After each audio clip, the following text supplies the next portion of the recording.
Hello there everyone and welcome to Lydia's Crafty Corner with me, Lydia, in my Crafty Corner. So today's video I will be showing you 3 different letterpress looks that you can create with stencils. So this is all like on a theme, so you're going to be able to create these 3 different looks using the same equipment. We're going to be using a die cutting machine and one of these tan embossing mats. They are available from lots of places and they're nice and squidgy. They're like a silicone mat.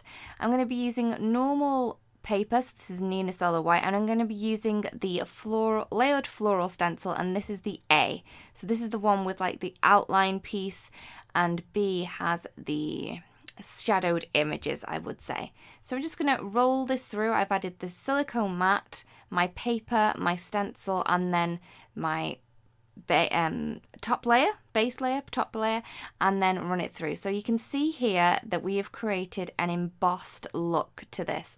Sorry, my stencil was a little bit sticky. I did have a little bit of residue on there from some spray adhesive, but it worked out fine. I popped it back into place as well because I thought instead of just leaving it plain, which you could do if you wanted to, I was going to add a little bit of colour to these with some inks. So I'm using with some finger daubers, and you could use other blending tools if you wanted to, maybe even a Q-tip.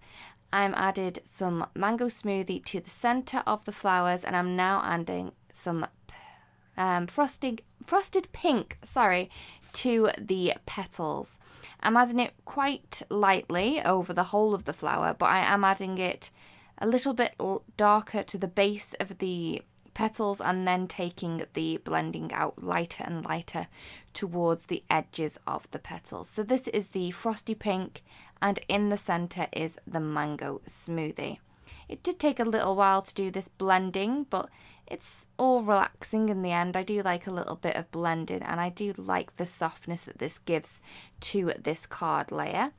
So I'm going to add a little bit of green to the leaves as well. So this is the frayed leaf. You could use the darker one if you wanted to, but I wanted a really, really soft look. So you can tell with the soft ink colours that I have chosen that I wanted a soft look to this card piece. So I'm just adding it to the ones that I think are the leaves. You can get away with adding this wherever you wanted to. If you wanted to, again, it's your world to make it exactly how you want it to be. And I'm just going to remove that. It was a lot easier to remove the second time, right? So there is our first one completed. So we've done a little bit of embossing and then some blending over the top. For this one, I'm going to be using some embossing ink. So I have added some talcum powder to my card layer that I'm going to be using. I've added this to stop any of the embossing powder that I'm going to use stick in places that I don't want it to. So I've already inked this up, and I'm adding the inked side against my paper. So I'm adding this really, really lightly. I'm trying to make sure I don't move it once I've got it down on the paper, because this will add little bits of mark of those inks elsewhere on your paper that you don't want them to be. So once you've popped it down, you want to keep it in that position as much as you can. So I'm then going to remove it. It's a little bit sticky because we have used the embossing ink. And now that embossing ink is going to be in the debossed parts of the layer that we've just done. So we've kind of embossed it, debossed it, and inked it at the same time, which is really, really cool. So I'm now adding in some platinum embossing powder. I'm going to add this all over my card layer. If I do have any stray pieces of embossing powder, I'm going to take a dry paintbrush and just wipe them away from the edges that I don't want them to be. I find that this is the best way to get rid of any stray embossing powder, using a dry paintbrush. I'm then going to heat my embossing tool up and then heat the embossing powder, and this is one of my favorite embossing powders from Altenew. So it's called platinum, and it's a warm silver, so it's got a really warm tone to it. For the third and final one that we're going to be doing today, I'm going to be adding ink straight to the stencil. So I'm using Lagoon. This one is the Volcano Lake, and then I'm adding Mountain Mist to the top.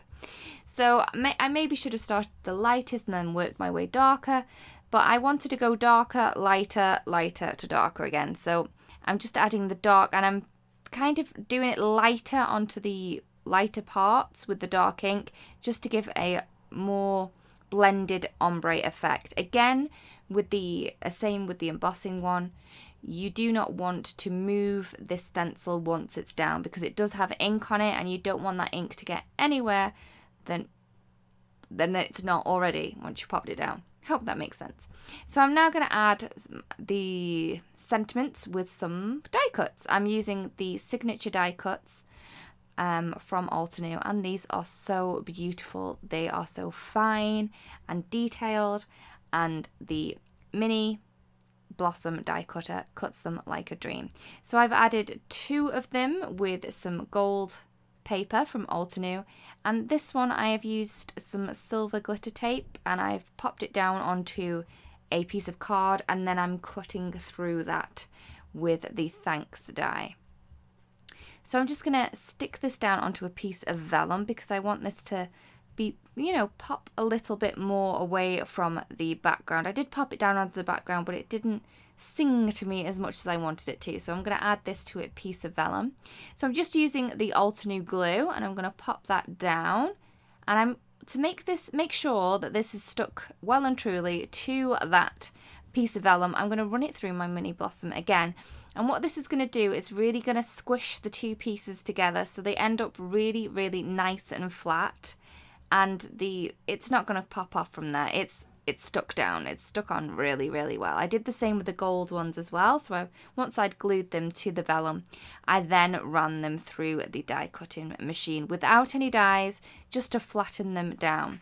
So with vellum, you're going to want to stick it from behind, because because it is translucent, you don't want to see the adhesive through it. So that's what I've done with this. I'm adding my blended background onto some Rouge Cardstock. This one here I've added onto some pale grey, and the one that I did with the inks I have added it onto some Lagoon Cardstock.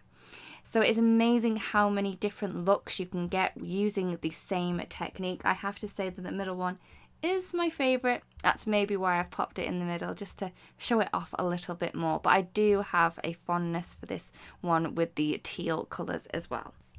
Thank you so much for watching the video. I really do hope that you have enjoyed it and that you do find a little bit of inspiration from these cards.